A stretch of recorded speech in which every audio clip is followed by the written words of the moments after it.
Bapak Ibu, tutor dan ketua PKBM, ini dia yang ditunggu informasi kebijakan kurikulum tentang kurikulum merdeka bagi SKB, PKBM, dan SLB non penggerak. Ya, ini telah disosialisasikan tanggal 9 Maret. Kita akan lihat apa isi sosialisasi yang telah berlangsung tersebut mengenai episode 15 kurikulum merdeka. Ya, ini episode 15 kurikulum merdeka dan platform Merdeka Mengajar. Efektivitas kurikulum ini sebagai dasar ya rancangan dan implementasi kurikulum saat ini dan arah perubahan kurikulum mendatang.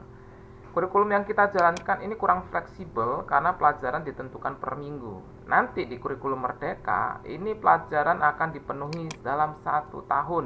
Nah, ini perbedaannya. Materi terlalu padat, ya tidak cukup waktu.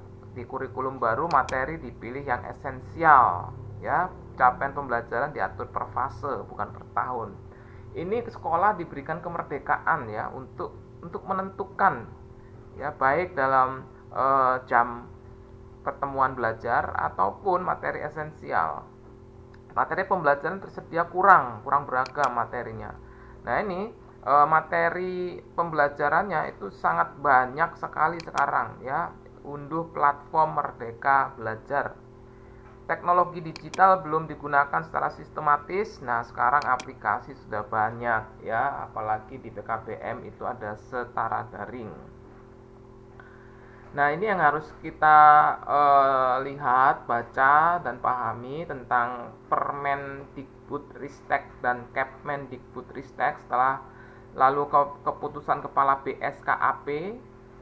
Yang pertama, standar kompetensi lulusan itu ada di Permen nomor 5. Ya, itu di semua jenjang PAUD, dasar dan menengah. Ini kompetensi lulusan kriteria minimal tentang sikap, keterampilan, dan pengetahuan ya. Lalu Permen nomor 7 ini standar isi. Ini adalah tentang perumusan lingkup materi yang sesuai dengan kompetensi lulusan. Kepmendikbud nomor 56 ini pedoman penerapan kurikulum. Lalu keputusan BSKAP ini adalah capaian pembelajaran. Ya, ini juga penting. Keputusan BSKAP selanjutnya adalah tentang dimensi elemen dan subelemen profil pelajar Pancasila pada kurikulum merdeka. Ini ada sekarang ya, profil pelajar Pancasila, bahkan ada muatan pelajaran dan proyeknya. Ini perlu diamati. Nah, dalam pemulihan pembelajaran, sekolah diberikan kebebasan menentukan kurikulum. Mau yang mana? Mau kurikulum 2013 darurat atau kurikulum merdeka ya, silahkan. Untuk tahun ajaran baru ini sudah mulai diprioritaskan kurikulum merdeka. Kenapa ya diprioritaskan? Karena ini implementasinya akan secara bertahap sesuai kesiapan sekolah masing-masing ya. Nah, untuk melihat kesiapan tersebut, Kemendikbudristek telah mengimplementasikan kurikulum pada sekolah penggerak. Ya, ada 901 SMK, ada 2.500 sekolah, ya, dan hasilnya cukup bagus. Lalu tahun 2022-2033 untuk tahun ajaran depan, ya, dapat memilih untuk mengimplementasikan berdasarkan kesiapan masing-masing. Nanti akan ada angket ini ya. Ini angket yang disiapkan oleh pemerintah. Lalu 3 pilihan yang dapat diputuskan satuan pendidikan ya pada tahun ajaran 2022-2023 ini menerapkan beberapa bagian dan prinsip kurikulum merdeka tanpa mengganti kurikulum karena ada prinsip-prinsipnya ya. Ada pembelajaran berbasis proyek, ya, ada asesmen diagnostik dan sebagainya. Menerapkan kurikulum merdeka ya menggunakan perangkat ajar yang sudah disediakan atau mengembangkan sendiri ya. Silahkan ketua PKBM. Kenapa sih kurikulum merdeka? Katanya lebih sederhana dan mendalam. Itu bagian yang pertama, karena dipilih materi yang esensial.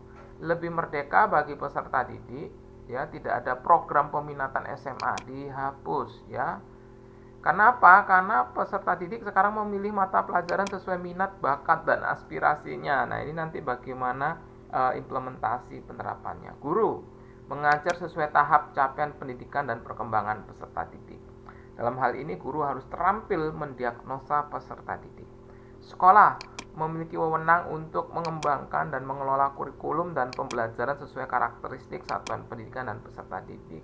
Nah, ini kelihatannya harus berkolaborasi ini ya dengan dinas. Dalam hal ini dinas tidak menentukan, namun tetap harus ada kolaborasi dan juga kerjasama, instruksi dan sebagainya dari dinas.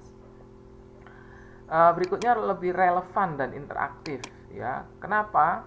Karena kegiatan berbasis project dan mengangkat isu-isu aktual ya, relevan, interaktif.